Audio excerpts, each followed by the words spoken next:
My name is Bethany Jillard, and I'm playing Desdemona. I'm Dion Johnstone, and I'm playing Othello.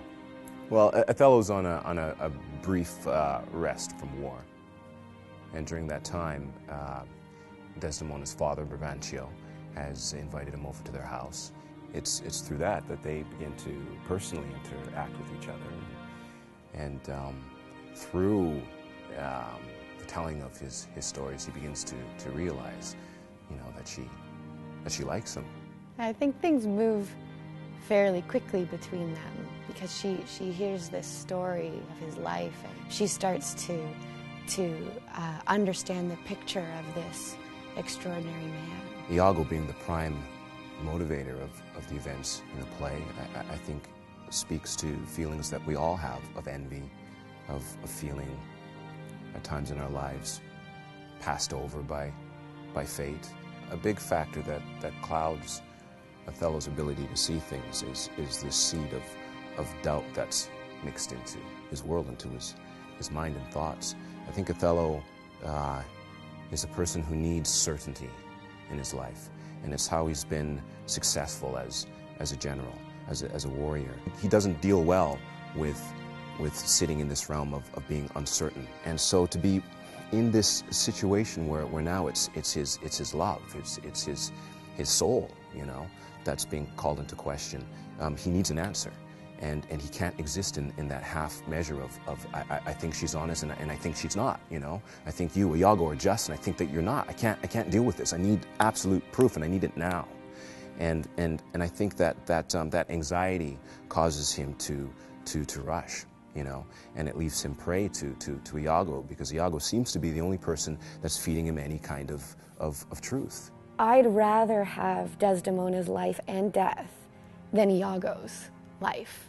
That I would rather know that my whole life I operated from a place of love and generosity and of light and of belief and of of choosing to believe in truth rather than to doubt and all that kind of stuff that I think is challenged in this play. And I would much rather have her journey and have it be cut short and die.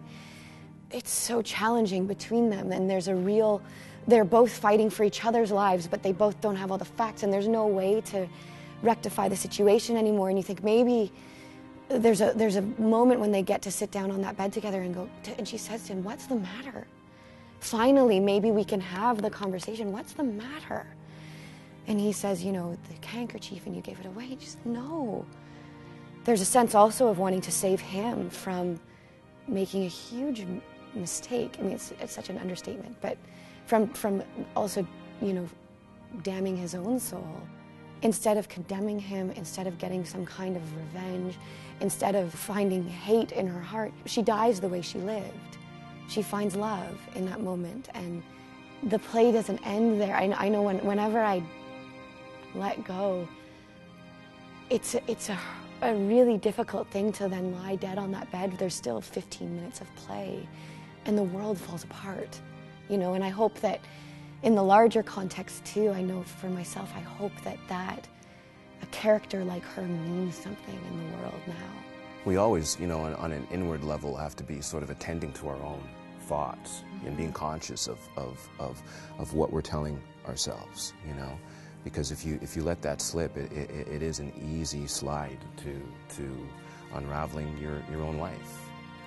Yeah. Othello.